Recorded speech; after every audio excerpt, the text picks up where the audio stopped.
So I've had this Lost Creek angler for about 2 months now, and I figured it was time to do a quick review of kind of a short-term initial impressions.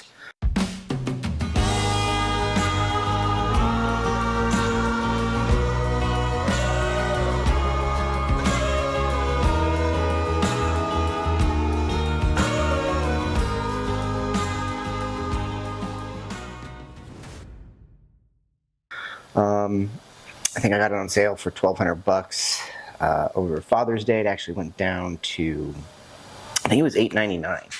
So for the price, it's pretty hard to beat a pedal kayak at that price point. It's basically a Riot Mako, but it's the Sportsman's Warehouse brand. I've probably put 15-20 days on it, probably a little over 100 hours so far. And overall, it's a great kayak. There are definitely some issues with, the drive, the rudder system, which I'll go over real quick. But overall, for $1,200, you're really not gonna beat it. First, I'll start with kind of the drive. One of my biggest complaints with this bad boy is you have to line the prop up with the hole to get it in like that. Here, we'll just drop it in. So you've got to line the prop up, which doesn't seem like a big deal when you're putting in, but when you're kind of pulling out of the water and you're trying to get out quickly, it can be a pain to try to look through this little cheap piece of plastic.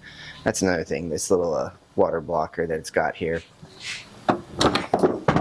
This thing, it's a splash guard and it allows you to see the prop to line it up, but it sucks. I mean, it's already cracked. I've tried to epoxy it. It didn't work. I think I put some, I don't remember what I put on it, but it did not work. So that definitely, it is a little loud, as I'm sure you can hear that coming from my mic there. It is quite a loud drive, but it works. For those who are wondering, the way you hook in the drive is you gotta pull that peg up, turn those over. I don't foresee those lasting too long. I have seen some of those break on other reviews, but it can be kind of tough to get that in and out when you're kind of coming into shore and you're trying to get your drive out quick while lining it up. So I wish it had a little bit better of a way to lock it in, or a simpler way to lock it in and pull it out faster, but it is pretty secure. I haven't had any issues other than the fact that I have turned it the wrong way before without thinking, and that's how I broke that plastic shield right there. My other big complaint was this thing. This was the original, let's see if we can get it to focus on it. This was the original drive system, or drive lever, right here. And as you can see, it was pretty flimsy. So I replaced it with Phil Freeze Lure Kayak, their 8-ball drive system.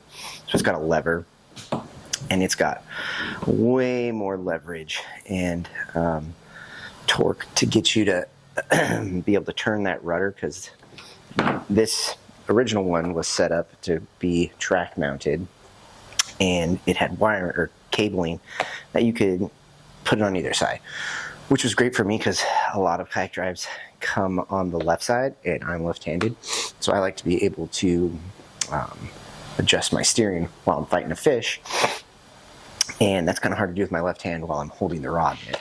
So I did just put this in yesterday. I haven't had it out on the water yet, but it already feels like an awesome upgrade.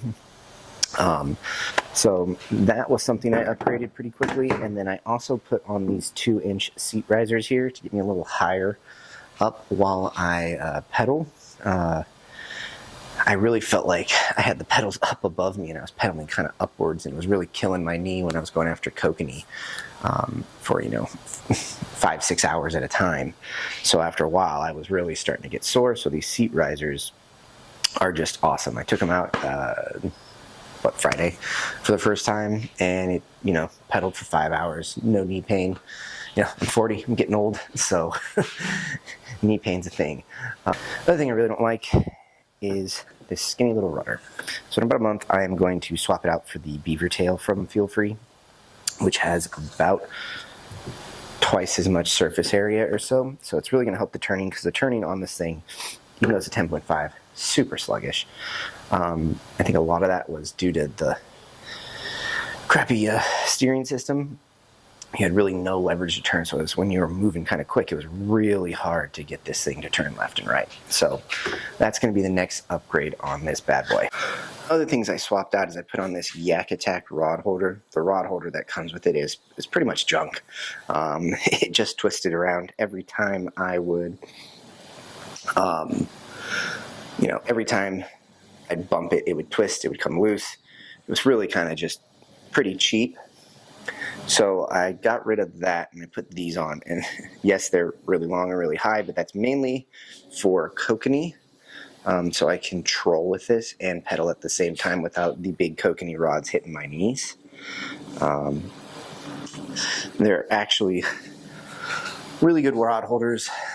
They do adjust pretty easily, so I can spin them out like this pretty easy. They do have the locking system. So all in all, those are awesome. And they come off. I can unscrew this, and make it a short rod holder for when I'm bass fishing, which is also great. But overall, these are awesome holders. They're easy to adjust up and down the track to kind of adjust the positioning. So that's also pretty awesome. And if you watch my, I think 2 videos ago, or well, right now, my most recent video, probably my biggest upgrade here is the Helix 7. It's a Gen 3 Humminbird Helix 7 Mega Side Imaging. This is probably the biggest upgrade I've put on here so far. It's all mounted with the, the Yak Attack cell block with the switchblade combo, so I can swap my pull my transducer up and down real easy. This thing is awesome. If you saw some of my earlier videos, I was using the Deeper Pro Plus 2, and the thing was good. It was just like a regular kind of standard sonar, didn't have chirp, none of that. This thing is awesome. It's got mega side imaging, mega down imaging, and chirp sonar. Took this thing out on Friday for the first time too, and it was awesome. I mean, the chirp marked the Kokanee way more, Kokanee and the Trout, mainly the Trout. Because I didn't get any Kokanee. Spoiler alert if you haven't seen that video yet. I just got Trout, but marked them way clear. And the biggest thing was it much more accurate on speed. So I found that I was trolling for Kokanee way too fast the few times I went before. So now I can really hit that 1.2 to 1.4 miles per hour. All right, if you made it this far, do me a favor, go down right below here and hit like, subscribe to the channel. We're going to do lots of videos out here on the Lost Creek Angler. We're going to do a lot of shore fishing. We're going to get some more sturgeon this summer, do some catfish, do some more Kokanee. We're going to float the river for some trout and some bass up on the Payette. We're going to float the Boise. Everything on the channel is, you know, all things Idaho fishing. So yeah, like and subscribe. Sun just ran in, so where was I? Yeah, so this thing, way more accurate speed. It's got much better mapping, much better pathology mapping, whatever, it's depth mapping. Oh yeah, one more upgrade. Put on the Yak Attack cup holder, because first time I went out Kokanee fishing, I found I drank no water and I got super dehydrated. The other thing I am noticing that I'm looking for an upgrade for is the tracks.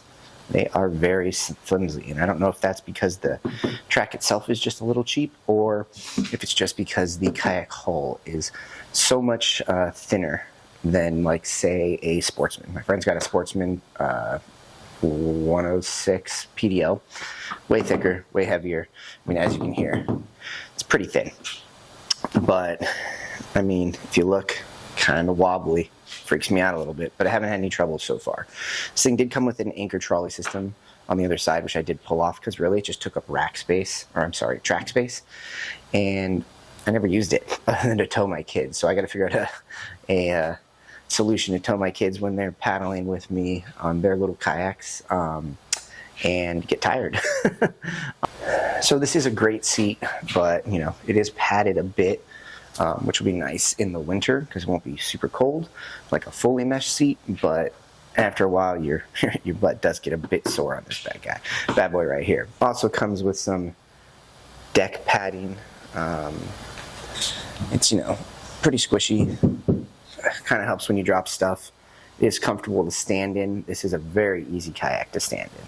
I have no problem standing up. I'm used to a paddleboard that's way wobblier. So standing in this, no big deal at all. All in all, it's an awesome kayak. You know, I wish the drive was a little quieter. Other than that, it's fine. Wish it turned a little sharper.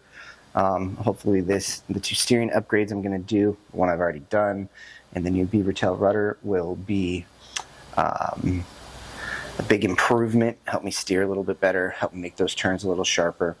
But caught plenty of fish in this thing so far, and really, if you can't afford that basically $2,800 for like a Sportsman's or $4,000 for a Hobie, this is a great entry-level kayak that'll still leave some room in your budget for things like a sonar and, you know, better rod holders, all that stuff. You know, the steering upgrade I kind of think is a must, though. That lever is just terrible, frankly. So I think you would have to upgrade the steering eventually. I hear the cables break all the time on this thing. I swapped mine out before that happened, so if my feel-free cables break, I still have my original ones as backup for, you know, the short term while I get replacements for that. But yeah, Lost Creek Angler 10, great kayak for the money, great beginner kayak.